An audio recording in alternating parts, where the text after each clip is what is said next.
कि दोनों भाई आपस में अब मिलजुल के खेल लेंगे। और देखिए इसने सारी ना तैयारी पहले से ही की हुई है, इसका जितना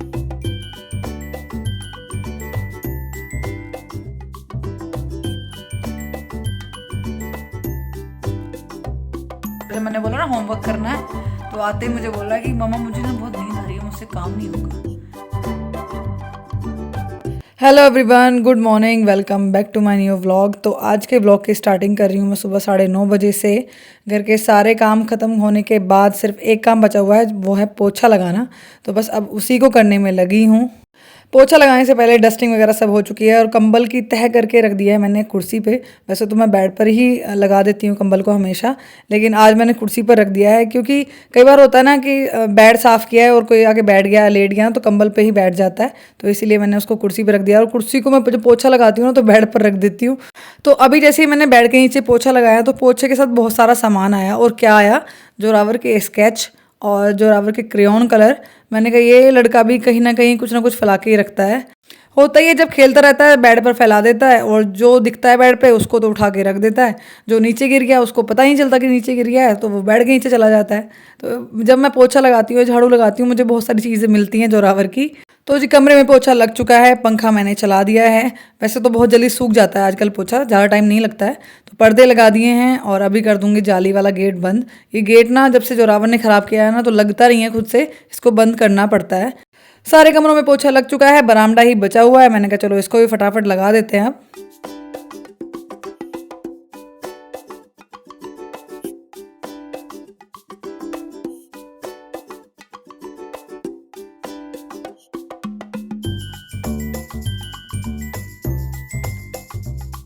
तो जी टाइम हो गया है दोपहर के 4 और मैं आ गई हूँ, जैसा कि आपको पीछे दिख ही रहा होगा, मैं आ गई हूँ अपनी बहन के पास पार्लर।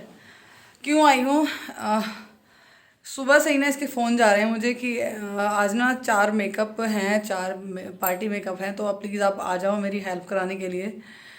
मैंने कहा चल देखती हूँ, काम निपटाती हूँ। तो सुबह भी इसका फ़ोन गया जब मैं काम करी थी, मैंने कहा अभी काम निपटा नहीं है। फिर मैं 12 बजे तैयार होगी आने के लिए, तो फिर मोहित कहने लगे कि श्वेता अगर तैयार होने वाले लेट आएंगे तो लेट ही चले जाना आप। मैंने कहा चलो ठीक है, लेट चली जाऊँगी। तो अभी ना 3 बजे के सारे काम करके आई हूँ। 3:30 बजे तो मैं घर से निकली थी, अभी 4 बज गए हैं। 4 बजने में भी अभी 4 मिनट बाकी हैं। पहुंच गए हैं मैं और जोरावर। जोरावर को भी मैं अपने साथ लेके आई हूँ क्योंकि उसके पापा को जाना है दिल्ली। जैसे कल गए ना, आज भी मोहित को दिल्ली जाना है, तो इसीलिए अपने साथ ले आई हूँ। क्योंकि यहाँ का कुछ नहीं पता है कितना टाइम लग जाए। 4 लोग हैं, 4 लोगों को तैयार करने में, पिनअप वगैरह करने में भी काफ़ी टाइम जाता है, हेयर वगैरह करने में। तो कुछ नहीं, इसका हाथ बढ़ जाएगा। और जो भी चीज़ें मुझे आती हैं, जैसे पिनअप वगैरह मैं कर लेती हूँ, इससे इतना प्रॉपर नहीं है, मतलब उसको इतना वो नहीं है, प्रैक्टिस नहीं है। इसको मेकअप ज़्यादा अच्छा आता है। मैंने कहा चल ठीक है, देखती हूँ, तेरी हेल्प करने के लिए तो ज़रूर आऊँगी, आना पड़ेगा। क्योंकि इसको मैं कभी भी नहीं छोड़ती हूँ अकेला, जब भी इसे मेरी हेल्प की ज़रूरत पड़ती है, तो बस इसीलिए। और एक हाँ, और एक फ़तेह के साथ जोरावर खेल रहेगा, तो फ़तेह हमें इतना परेशान नहीं करेगा। अगर जोरावर को ना लेके आती मैं तो फ़तेह फिर मारा मारा सा घूमता हो या फिर हमारे साथ ही लिपटता फिरता। तो ऐसा होगा कि दोनों भाई आपस में अब मिलजुल के खेल लेंगे और हम दोनों बहनें अपना मिलजुल के सारा काम कर लेंगे। और यहाँ पर देखिए इसने सारा ना सेटअप पहले से किया हुआ है। टाइम दे रखा था जिनका मेकअप करना है उनको 3 बजे का, लेकिन वो लोग अभी तक नहीं आए हैं। और ऐसा होता है जब भी कोई ऐसा मेकअप कराना होना, चाहे हम भी हों, अगर हमें भी कराना है तो हमें पार्लर वाली ये बोलेंगी ना कि आप 3 बजे आना, तो हमें 4 बज ही जाते हैं। तो ऐसे ही उनको हो रहा है। तो मैं दिखाती हूँ इसने क्या क्या यहाँ सेटअप किया हुआ है। देखिए इसने सारी ना तैयारी पहले से ही की हुई है। इसका जितना भी ये सामान है इसने पहले से लगा के रखा हुआ है। हर स्किन टोन के हिसाब से इसने फाउंडेशन निकाल रखे हैं, ब्रशेज। हाँ जी, ओ खराब मत करो उसको। और इसको दिखा चाहिए मेकअप, ये मेकअप देखते ही पागल हो जाता है। इसने अभी एक ना ये खराब कर दिया है, वाइब खराब कर दी है इसने। और मुझे बोल रहा है कि बैठ जाओ, मैं आपका मेकअप करूंगा। मैंने कहा भाई मुझे नहीं करवाना है, नहीं कराना भाई। तो जी मेकअप कराने के लिए 3 पर्सन आ चुके हैं। 4 पर्सन की बुकिंग थी, लेकिन 5 आने वाले हैं, मतलब 5 लोग आएंगे तैयार होने के लिए। तो 3 लोग आ चुके हैं, अभी 2 लोगों का आना बाकी है। रूबी ने स्टार्ट कर दिया है मेकअप करना और दूसरी साइड मैं भी लग गई हूँ। पहले मैं बच्चों के पास थी, उनको देख रही थी, संभाल रही थी, लेकिन फिर मुझे लगा कि अब 3 पर्सन आ गए हैं तो उसका हाथ तो बंटवाना पड़ेगा।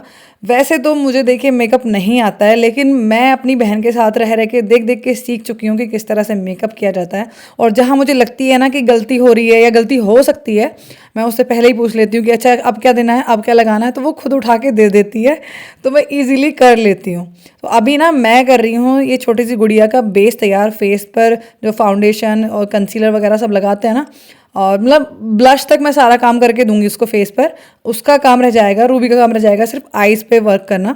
और अभी वो एक गुड़िया का पहले से मेकअप कर रही है, उसका फेस मेकअप कर दिया उसने और आईज पर लगी हुई है। मैंने कहा चल इतने तू आईज कर रही है ना, तब तक मैं बेस कर देती हूँ, उसके बाद मैं बाल वगैरह कर दूंगी। क्योंकि जिस गुड़िया का रूबी मेकअप कर रही है ना, उसको बाल स्ट्रेट कराने हैं, तो मैं स्ट्रेट अच्छे से कर लेती हूँ। मैंने कहा चल तू फेस कंप्लीट कर, उसके बाद बाल मैं देख लूँगी।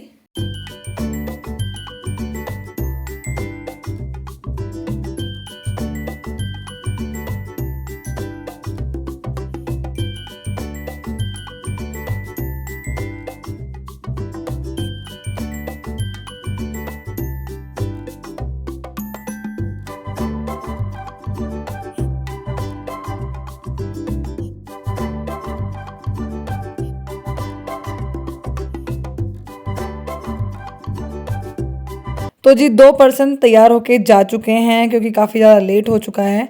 अभी 3 पर्सन हैं जो यहाँ पर रुके हुए हैं। अभी क्यों रुके हुए हैं, क्योंकि किसी का मेकअप हो चुका है, किसी का पिनअप हो चुका है, किसी का हेयर रह रहा है, तो बस ऐसे ही हो रखा है। अभी रूबी करने लगी है इन दीदी के हेयर, और इनके बाल ना बहुत लंबे, बहुत ज़्यादा घने हैं, जिनको संभालना बड़ा मुश्किल है। मैंने कहा चल तू खोल के एक बार दे दे मुझे, क्रिम्पिंग मैं कर दूंगी, उसके बाद हेयर स्टाइल तू कर दियो, क्योंकि इतने बड़े बाल, इतने लंबे बाल मुझसे तो नहीं कैरी होंगे, मुझसे तो नहीं इनको बांधा जाएगा। अब से पहले जो ये गुड़िया है ना, इसकी मम्मी थी, उनको साड़ी ही वियर करनी थी, तो साड़ी उनकी मैंने बनवा के हेयर स्टाइल मैंने ही बनाया, क्योंकि उनके बाल उतने लंबे नहीं थे। मैंने कहा नहीं भाई इनके नहीं हो पाएंगे, क्रिम्पिंग कर दूंगी मैं, उसके बाद तू संभाल लियो कैसे करना है।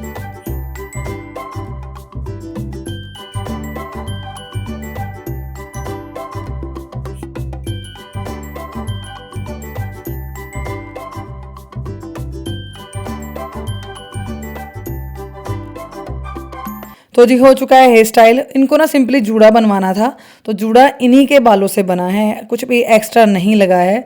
और ये लेके आई हैं अपने लिए बेनिया, जो गजरा होता है ना, वो लेके आई हैं, जिसको मैंने जॉइंट कर दिया है। ये 2 लड़ियाँ थी जिनको मैंने एक कर दिया है, और रूबी ने सेट कर दिया है जूड़ा, और मैं उसको बार बार पिन्स निकाल के दे रही हूँ।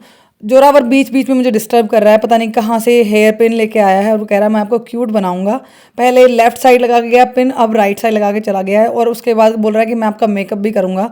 अपने हाथ में लोशन लेके घूम रहा है। मैंने कहा नहीं बेटा काम करने दो, उसके बाद देखेंगे क्या करना है। अभी मैं लगा रही हूँ इनको सिंदूर, क्योंकि मांग इन्होंने ना बीच से निकलवाई है, और ऑब्वियसली बात है साड़ी पे तो जब जूड़ा बनेगा तो बीच की ही मांग अच्छी लगती है, तो बस इनकी मांग में मैं भर रही हूँ सिंदूर।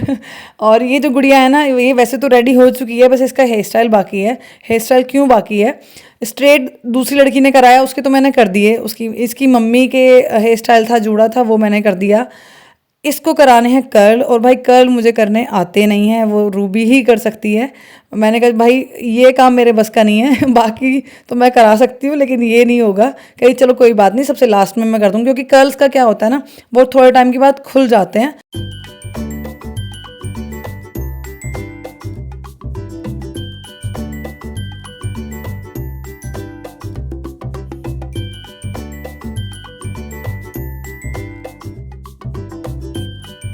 जोरावर को जैसे ही मौका मिला ना कि मम्मा फ्री हो चुकी हैं, एकदम से लोशन भरा हाथ लेके आया और मेरे पूरे फेस पर रगड़ दिया।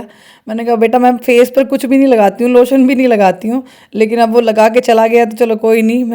तो जी सभी लोग रेडी हो चुके हैं और मैं भी फ्री होकर बैठ गई हूँ। रूबी करने लगी है कर्ल, यहाँ पर जोरावर कर रहा है मेरे पास बैठ के बातें। इसके पापा अच्छा बेचारे ने वाल भी नहीं बनवाया इन्होंने, अब गुन्नू दे बाटा चढ़ सी गुन्नू दे कर्ल हो रहे, मैं तो तैयार। तो जी टाइम हो गया है रात के 9 और हम हो चुके हैं सारे काम से फ्री। अब खाना बनाने की तो हिम्मत है नहीं, मैंने रूबी को बोला कि कुछ बाहर से मंगा लेते हैं, तो रूबी ने मंगाई है 2 फुल प्लेट चाउमीन और 1 फुल प्लेट पनीर टिक्का। तो बस अभी यही खाते हैं, इसी को एंजॉय करते हैं। तो जी टाइम हो गया है रात के 10:30, 10:28 हो रही हैं अभी। और आ गए हैं मैं और जोरावर घर पे। जोरावर के मौसा जी हमें छोड़ के गए हैं। काफ़ी ज़्यादा लेट हो गया। एक तो जो मेकअप थे ना, जिन लेडीज़ का हमने मेकअप किया वो ही लेट आई। रूबी ने उनको टाइम दिया हुआ था 3 बजे का, वो आई 4:30, 4:15, 4:30 बजे। और वो थे 5 लोग, तो 5 लोगों को तैयार करने में टाइम तो लगता ही है। और उनमें से 3 के तो बाल इतने लंबे लंबे थे, तो लंबे बालों में तो बहुत ज़्यादा टाइम लग जाता है हेयर स्टाइल बनाने में। तो बस हमें बज गए 9, सारा कुछ समेटते समेटते काम करते हुए। और एक कई बार लाइट चली गई, तो अगर लाइट चली जाए तो हेयर स्टाइल फिर बनता नहीं है, तो बड़ी दिक्कत हुई। फाइनली 9 बजे सभी तैयार होके चले गए। और उसके बाद फिर हमने अपना, जैसा कि हमने देखा ही, हमने खाना खाया। खाना भी आज ना हमने चाइनीज़ फूड खाया है। रूबी ने पनीर टिक्का मंगा लिया, चाउमीन मंगा ली, तो वो सब खाया हमने। और उसके बाद फिर जोरावर के मौसा जी, वो आता है जीरे वाली बोतल आती है, लाहौरी जीरा, वो ले आए, तो थोड़ा सा टाइम उसमें लग गया। अब मैं फिर सोचने लगी कि 9:30 बज गए, अगर मैं अकेली जाऊँगी तो उतना सेफ़ नहीं है जाना। तो फिर इसके मौसा जी कहने लगे कोई बात नहीं, मैं छोड़ आता हूँ। और स्कूटी लेके इसलिए भी नहीं आ सकती थी क्योंकि वो सुबह जाते हैं ड्यूटी, तो उनको भी स्कूटी चाहिए ही होती है। तो मैंने कहा भाई एक काम करो, आप ही छोड़िए। तो इसीलिए वो छोड़ के गए अभी हमें। और उनका फ़ोन भी आ गया। मैंने उनको बोला था कि आप मुझे पहुंच के फ़ोन कर देना, तो फ़ोन भी आ गया कि मैं पहुंच गया। वो मतलब इतनी देर में, हमें आने में ज़्यादा देर लगी, उनको पहुंचने में उतना टाइम नहीं लगा। वो मेरे ख्याल से 5 या 8 मिनट में पहुंच गए, और हमें तो फिर भी 10, 12, 15 मिनट लगी आने में, क्योंकि ठंड काफ़ी ज़्यादा हो रही है। रात में बहुत बुरी ठंड लगी। वैसे तो मैं अपनी बहन से ना स्टोल ले आई थी, जोरावर है, स्टोल भी ले आई थी। और मैं आज अपना हाफ जैकेट है मेरी, मतलब कट स्लीव जैकेट है, उसको पहन के गई थी। तो थोड़ी ठंड से बच गई, लेकिन फिर भी बहुत ठंड लगी, क्योंकि कॉटन का सूट है भाई, और शलवार से तो ठंड लगती ही लगती। जोरावर को मैं अपना जीन्स और स्वेटर वगैरह, कैप वगैरह सब लगा के गई थी, तो इसको ठंड नहीं लगी आते हुए, क्योंकि बच्चे को ज़्यादा बचाना होता है। तो बस जी कुछ ऐसा रहा मेरा आज का ये दिन। और अभी ना जोरावर लगा हुआ है अपने कपड़ों की तह करने में। इसकी मासी इसके लिए दो